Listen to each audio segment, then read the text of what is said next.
Brand new report suggests 3 available free agents for each team in this NBA offseason. We'll break down what they had to say for the Miami Heat on this episode of Heat Digest, where we create daily Miami Heat content. So if that interests you, subscribe to the channel, as almost 90% of you guys currently watching are not currently subscribed.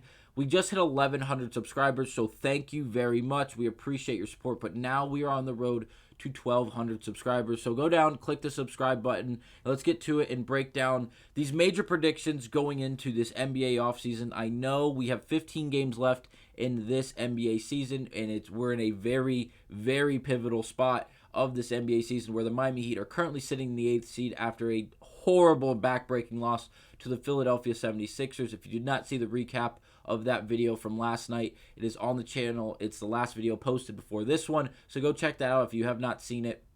It's a full recap of that loss.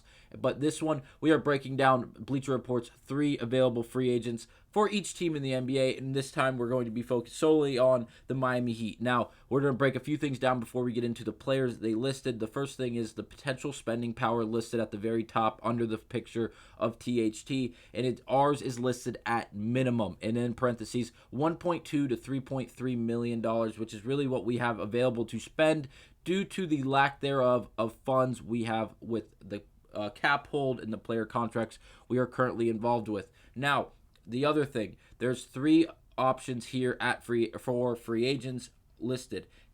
Different names under all 3. First one being the reasonable option, the second one being the optimistic option, and the third one being the dream option. Well, now we're going to go from top to bottom and break down the reasonable option first, who is listed as Talen Horton-Tucker. Now, if you don't remember him, he was drafted by the Los Angeles Lakers. He didn't play a lot this first season, but then in the second and third season, he really found some games played. He played 65 and 60 games, and then he was shipped to Utah, where last year he played 65 games, and this year he's played 44 of the 67 so far. So not very consistent in the time he's played, especially this season. He's been in and out of the lineup. But again, the numbers are not horrible. 10 points, 2.5 rebounds, and just under 4 assists while shooting 39% from the field. And we have to keep in mind, this kid, and I mean it when I say kid, due to the fact that he is 23 years old. He is extremely young. He's been in the league for 4 years now, 5 years now. And he's only 23. He's been in the league since he was 18. It's amazing to think that. But again, he's been in the league since he's 18. And this article goes on to say, the Miami Heat have become the spot for NBA reclamation projects. And since he's been in and out of the Utah Jazz rotation this season, THT probably qualifies for that title. Going on to say, the 23-year-old playmaker has a career 29.1 three-point percentage, but career averages of 16.7 points, 5 assists, and 4.9 rebounds per 75 possessions, which are intriguing enough for a minimum contract. Now, again, this is the reasonable option. Him playing in Utah, then going to the Miami Heat this offseason would be reasonable. It wouldn't be something far-fetched. He's not a big name. He's extremely young, and going from Utah to Miami, going from a bad team to a contender, seems like his price tag wouldn't be all that high due to the fact that it doesn't seem like the Utah Jazz are all that high on THT himself. So again, a reasonable option for the Miami Heat going into this offseason. He does play the shooting guard position, which is going to be very interesting as we have a surplus of guards. Yes, at the end of this season, we have a handful of players that not only have player options but also are going to be unrestricted and then restricted free agents this offseason. 4 of them that have player options. We have Caleb Martin, Kevin Love, Josh Richardson, and Thomas Bryant. And then for our restricted free agents, the 4 that are listed, Hayward Highsmith, Jamal Cain, Cole Swider, Alondas Williams. And then finally, the unrestricted free agents, the 2 on the Miami Heat are DeLon Wright and Patty Mills. So there's a chance that the Miami Heat do lose a bit of depth at the guard position this offseason, which wouldn't be a terrible thing due to the fact that we have such a surplus at the guard position. Again, like I just said. But again, it's going to be interesting. It's going to be interesting to see who Miami brings back out of those free agents, those unrestricted free agents, or even the restricted free agents, the G League type of guys. And then even if we go out and make a move in the offseason, are we going to go out and get another guard with the lack of money that we have already? Or are we going to get someone like listed at the optimistic option here in the Bleacher Report article? in Isaiah Hartenstein, who is currently a Eastern Conference rival playing for the New York Knicks. Now, Hartenstein, I actually really enjoy. Oh, where are we? They really enjoy this idea from Bleacher Report. He's a center. He's a legit center. He's not a power forward playing the center position like Bam Adebayo for the Miami Heat. He's a 7-foot, 250-pound center, Isaiah Hartenstein. He's been good this year, especially if you've watched the New York Knicks basketball, which I have, unfortunately, a little bit this year due to the fact that they've been rolling. And without Julius Randle, due to the fact that he went down with the shoulder dislocation against Miami just 2 months ago, Hartenstein has gotten a lot of minutes, and he's been playing really well in the minutes that he's gotten. Again, he's only 25 years old, not as young as someone in THT, but again, still extremely young for a basketball player. He's averaging 7 points, 8.5 rebounds, and 2 assists, while shooting 62% from the field. He's been playing really well, has really been considered a journeyman for his 5-year NBA career, but he's been playing 2 years in Houston before going to Denver. After about a midway point in Denver's season, they shipped him off to Cleveland, where he finished that NBA season of the 2020-2021 season before going to the Los Angeles Clippers and then finally landing in the New York Knicks organization for the last 2 years, including this current season. Now, Hartenstein this year, again, is averaging 7 points, 8.5 rebounds, and 2.5 assists with a 1.1 block. The block is almost tied for a career high. He did have 1.2 when playing in Cleveland. He only did have 16 games played in Cleveland, so take it with a grain of salt. But also, I want to point out the free throw percentages. This year, he broke 70%, which is the first time he's done that since his first year in the league playing with the Houston Rockets.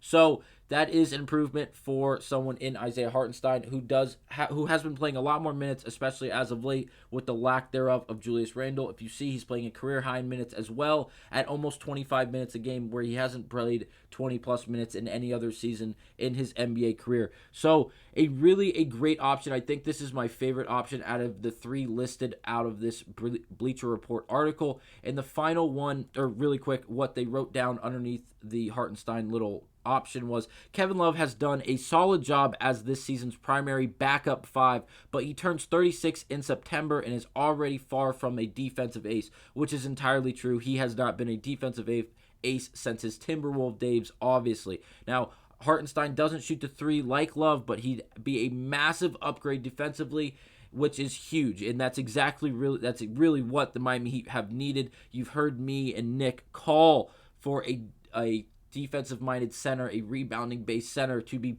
pulled in for this Miami Heat team all year long, especially winding up to that trade deadline just on February 8th, just over a month and a half ago. But again, this goes on to say, of course, all the time he spent starting for the New York Knicks this season may have priced him out of Miami's range, but this is one of those glamour markets that can often get talent for a bit less than it's truly worth. 100%. It's rare that I agree with these Bleacher Report articles, as they're usually a bit of a reach, but this one I 100% agree with. Hartenstein would be great in Miami. His role would be perfect. He doesn't have to score. He can dunk the ball when you get an offensive rebound, and you can dunk or lay the ball in and go to the free throw line off the pick and roll when you roll hard to the basket and get rewarded for it. But besides that, just rebound and play great defense in the paint and defend the rim like as well as you possibly can.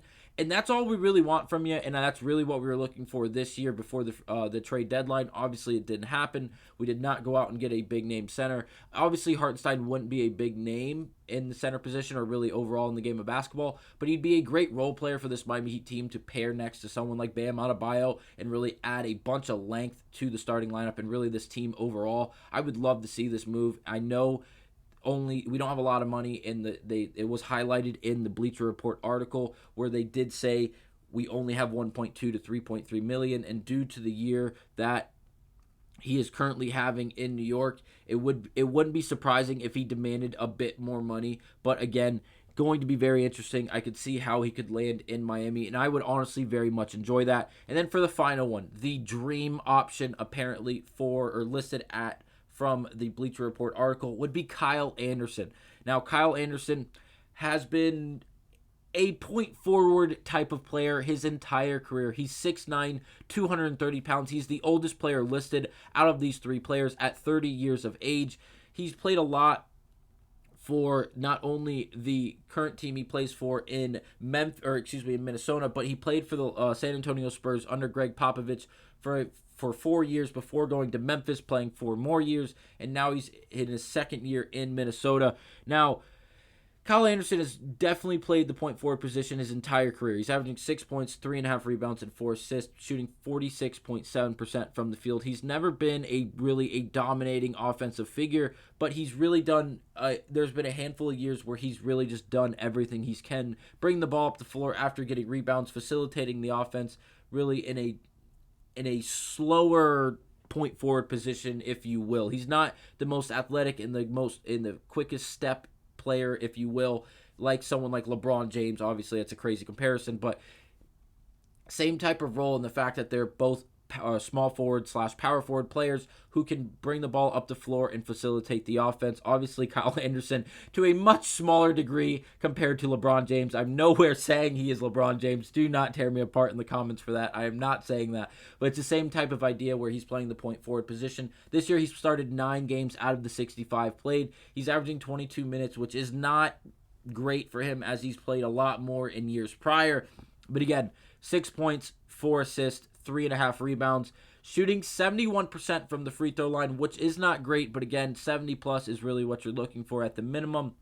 And then from the field, he's shooting 46.5% from the field, which is not terrible. He is not a big three-point option, as he doesn't really shoot one a game, if any, but he is a 33.9%, call it 34% three-point shooter, which is not terrible. But again, that is the article from Bleacher Report. Those are the reasonable, optimistic, and then dream options for free agency this year for the Miami Heat, who have a minimum spending, or the minimum amount of spending power from $1.2 to $3.3 million. Again, it's going to be very interesting with the upcoming free agency period with 4 player options, 2 unrestricted free agents, and then 4 restricted free agents. It's going to be very, very interesting to see the lack thereof of depth, or even if we come back and we bring in the 4 player options and accept them and bring those players back, the depth that we do have. It's going to be very, very exciting. This team probably will look a tad bit different next season, but again, that is to be determined, and we're about 2.5 months away, 3 months away from that, because we have primetime basketball to play, and hopefully it results in a Miami Heat playoff push that takes a long time to get to the NBA offseason due to a long playoff push. But again, that will be it for this episode of Heat Digest. Thank you for watching. I'll see you guys on the next one.